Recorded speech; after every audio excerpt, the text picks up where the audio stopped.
Don't block my face, Monstera.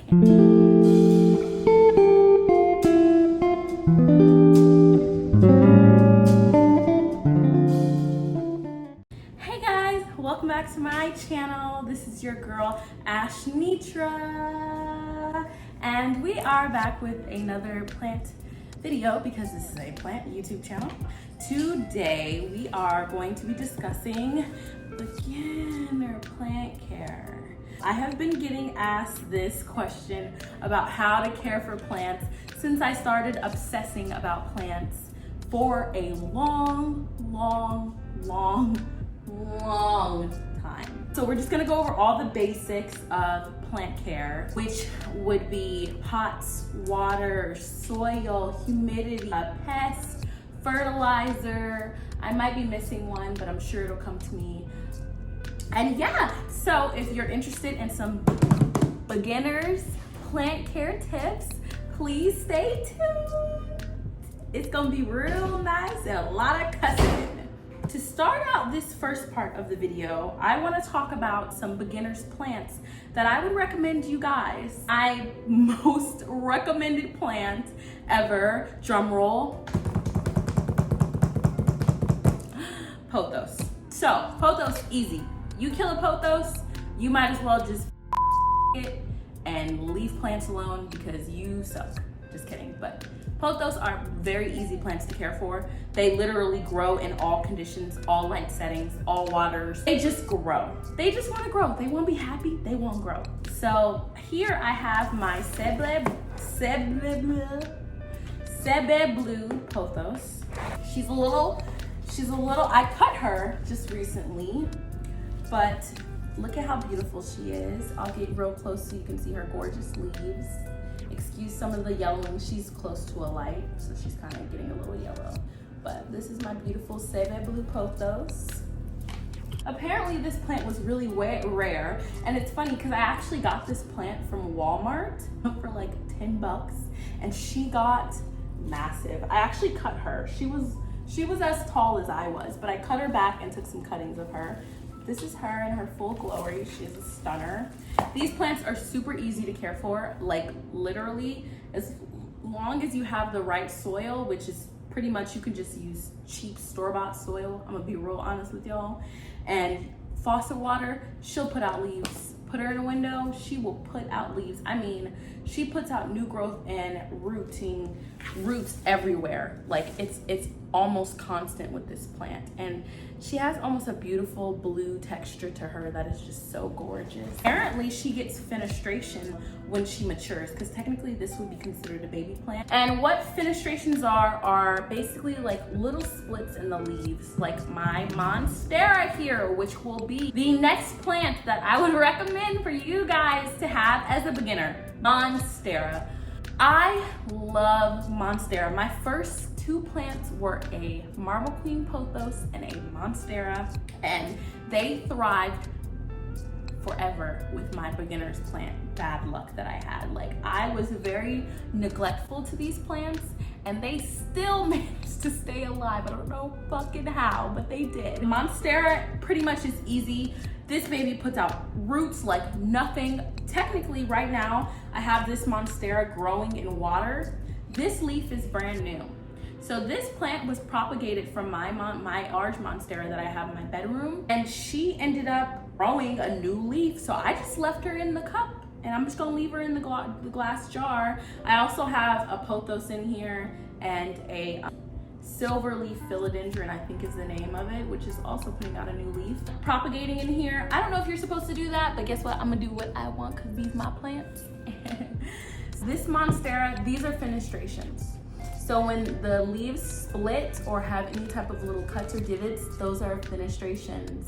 I think I'm right. I'm pretty sure I'm right. Don't kill me, plant YouTube. Monsteras are pretty much so easy to care for, same as pothos. Water, throw them in a corner. Some people have a hard time with Monstera, and I just don't understand how, because they are just so easy to care for. They don't give you a lot of problems, and they propagate really, really easily. That would be my second choice. My third, don't block my face, Monstera. My second, my third choice would be Santaveria or, brain fart. Snake plants, you can't kill them. I've tried. You can't kill them. You can't kill them.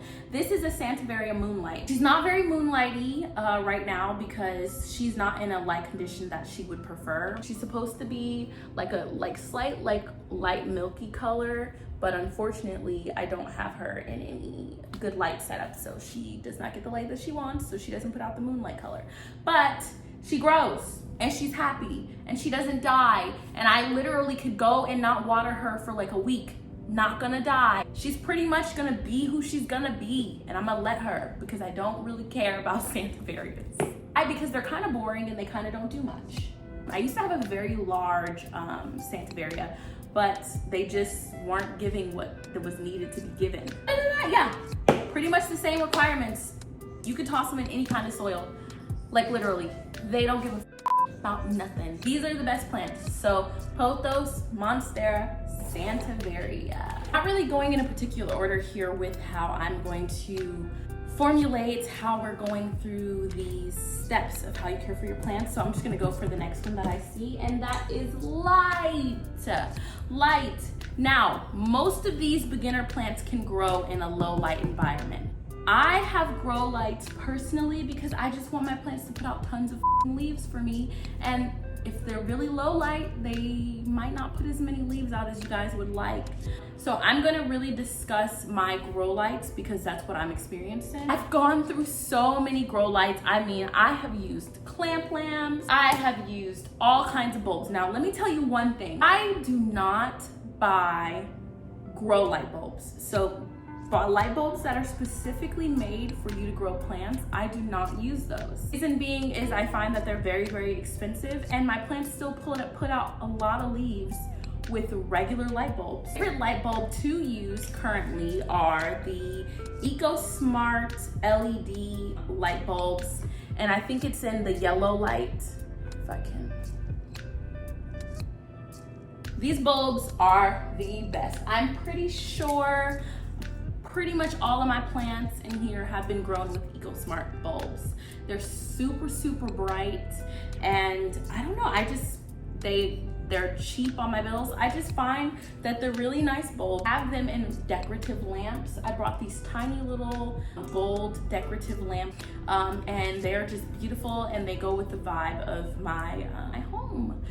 It's really hard to style grow lights. That's the thing that makes it really tricky. If you're trying to have this really sexy ass plant aesthetic in your home, it is so hard to do with grow lights because they are just not sexy.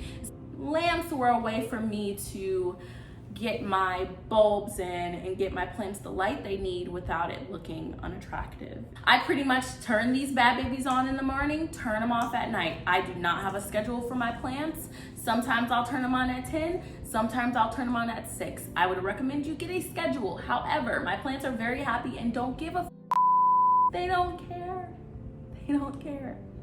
You gotta be chill with your plants, man. Gotta be chill. Next topic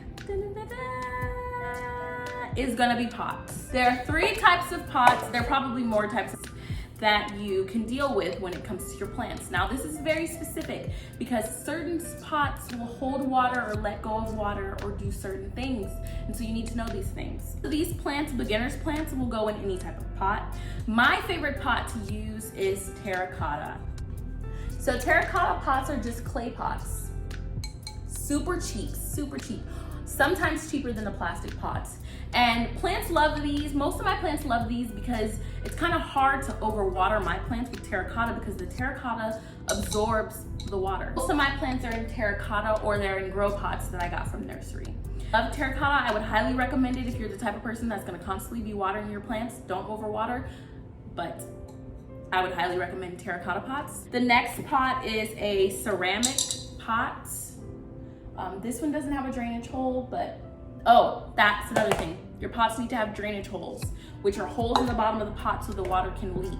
You don't want the roots to sit in water because if the roots sit in water, they'll rot.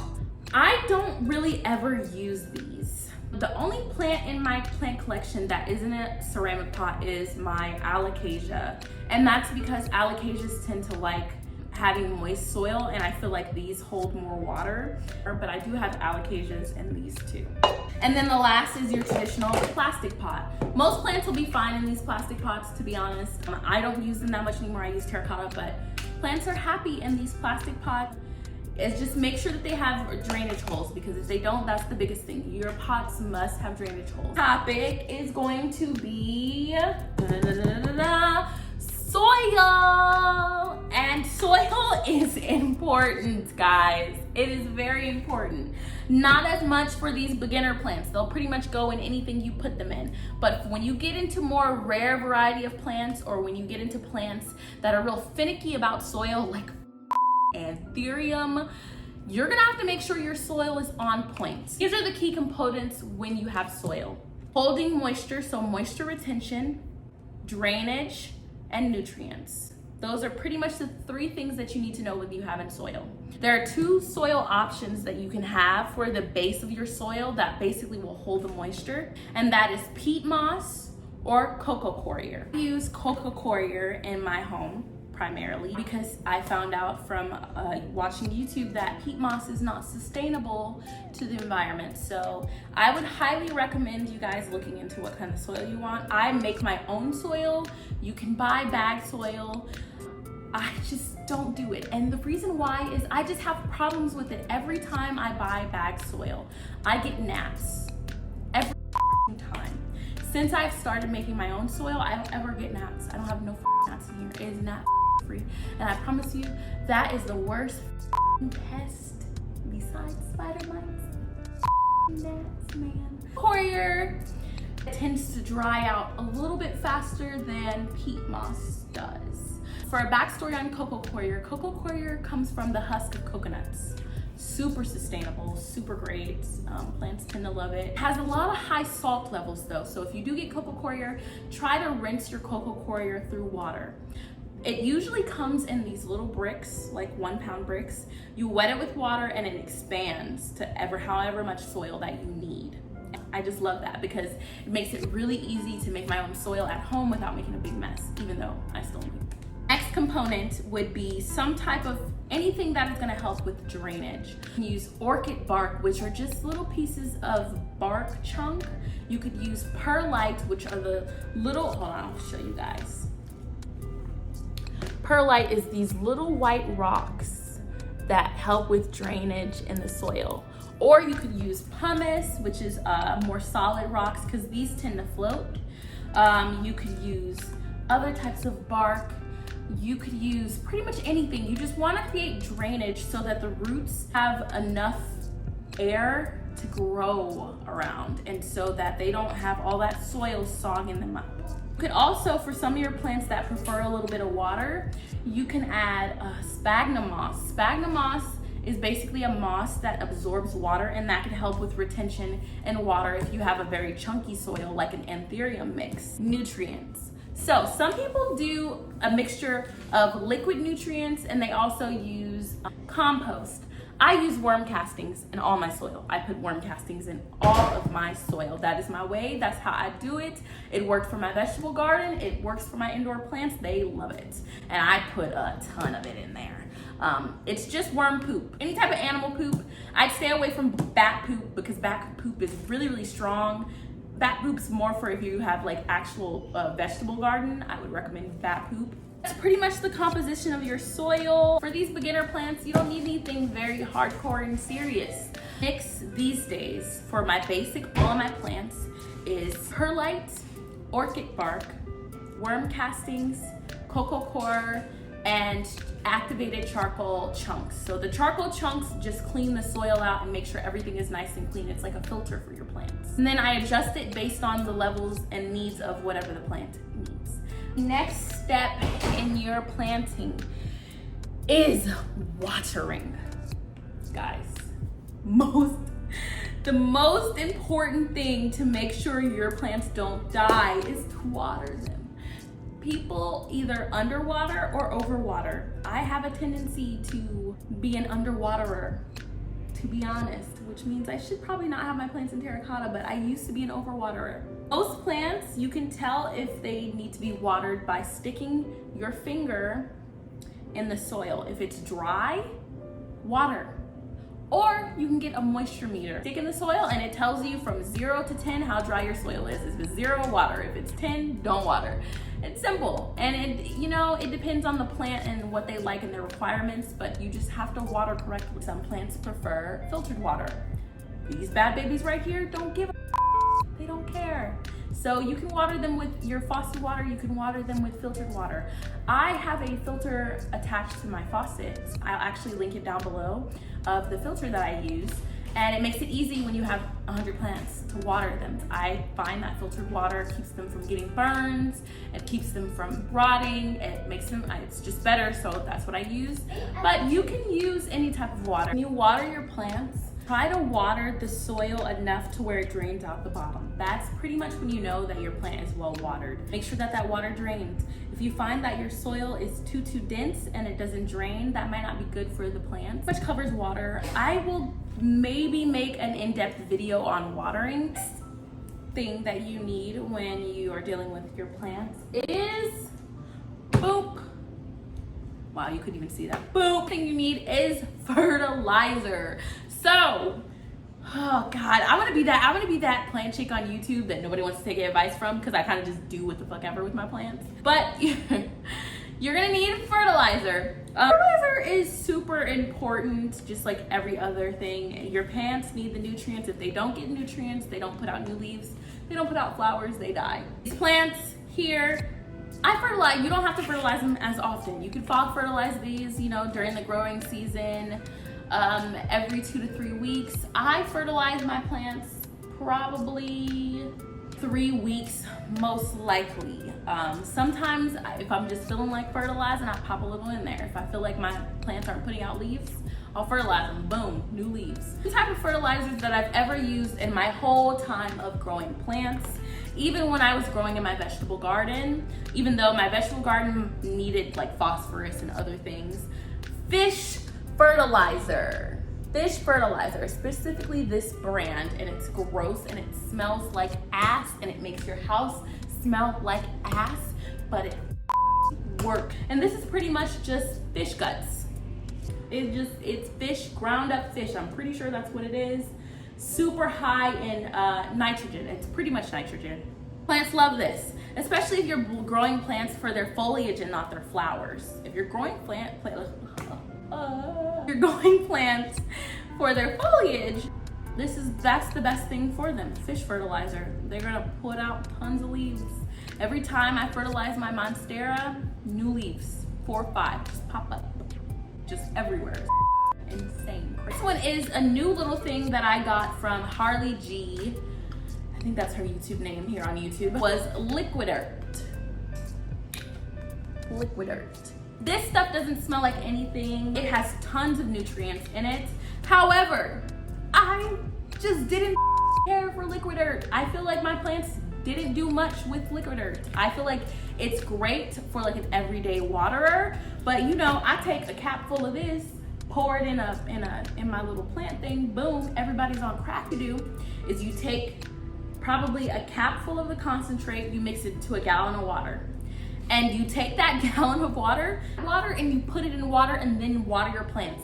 And in my mind, I was like, that's like not seasoning your food directly, like putting it on something and then seasoning it with that. And I just feel like it was bland, and I just feel like my plants were like, bitch, this is not fish fert, what is this?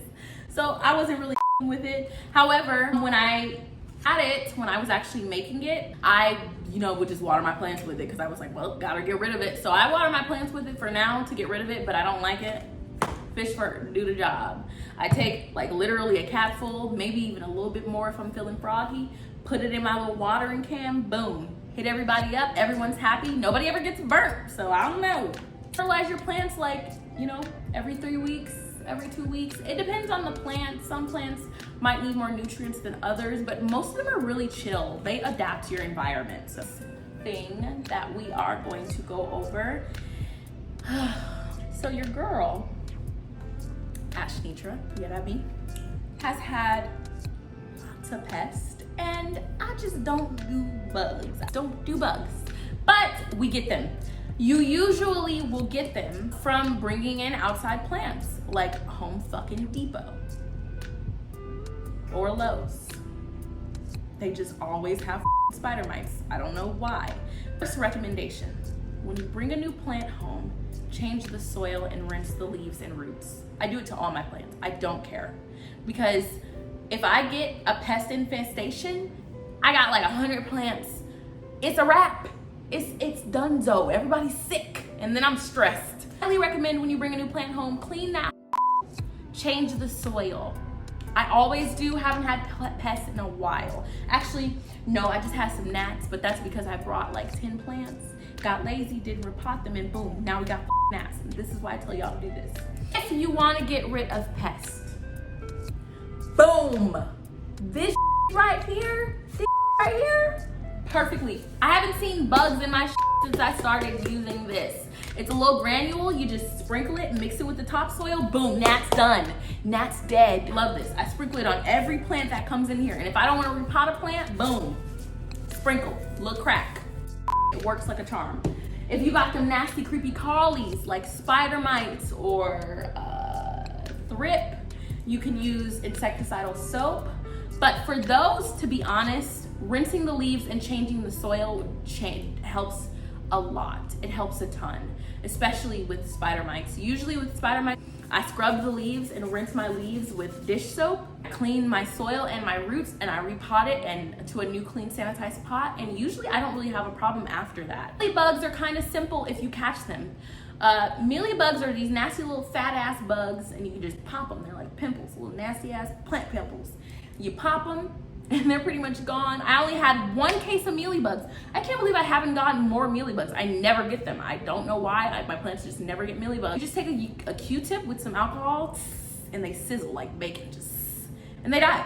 Simple. So most likely everybody's gonna get spider mites. You can't outrun them a little bit. You're gonna get some and they're gonna suck. But change the soil, rinse the leaves. You can do a treatment of like a cap full of neem oil and water, spray it on the plant, keep pests away. You can spray peppermint, you know, things like that. And you pretty much won't have any issues. You just have to stay on top of your plant care. If they're calathea, if you get a calathea, put that back, because it's gonna get bugs and it's gonna get spider mites. And the last topic. This topic doesn't really matter that much for these types of plants because they don't, like I said, they're real low maintenance. They don't require a ton of things like Ethereum and alocasia. Humidity. You can increase your humidity a couple of ways. You can take a pebble tray, so you pick a tray, put pebbles on it, put water on it, put it under your plants or around your plants, and it'll create like a humid domain for them. Most plants will be okay and will thrive well at 50 to 60% humidity. Great success with humidity, so my house on average, and I think it's because I have a lot of plants as well, stays at about 70 to 80% humidity. Now that can cause problems with mold, so I don't recommend that, but that's my house. That's how it's gonna be. An air purifier just for that problem, and I make sure that to not overwater my plants and have air circulating so that I don't get mold. But humidity is important for more rare varieties like Anthurium, Alocasia, some monsteras like Thai Constellation tends to like more humidity. Mine is popping out another new leaf as I speak. I'm looking dead at it and I love it. I could almost cry. And it's supposed to be a slow grower, but it's put out 3 leaves this month, so I don't know. Maybe it's the humidity. They need humid environments because their native home environments are humid. So you have to think about that, but these plants, they don't give a shit. If you want, you can invest in a humidifier. I think it's called Levat or Leviat. That's the brand I use. I have 8 humidifiers. I only use 2 currently because it was way too humid in here. It was like 99% humidity. It was like a forest in here. I have 2 humidifiers running. One running on this side where a lot of my plants are, one running on this side near my monstera because my Thai Constellation is God and she gets all the attention she needs. I don't run them all day. I have them set for a certain amount of humidity. Humidifiers running and my plants love it. So humidity is important to an extent of the plant type. Monstera, like regular Monstera deliciosa, Pothos, Santaveria, they don't really give a shit about humidity, but when you get into the rare plants, guys, your humidity is gonna have to be up. And that concludes my beginner's plant care help. video stuff. I hope that that was helpful to you guys. I know that I'm a rambler, so I know you probably were like, but that's a lot of information. I'm gonna link below all the tools and things that I use for my house plants, and I might even link a couple of places that I like to get my plants from. Thank you so much for coming and sitting with me and enjoying my plants. Please like, comment, subscribe, crack jokes, I don't know, tell me if I look cute. Guys, peace. Woo.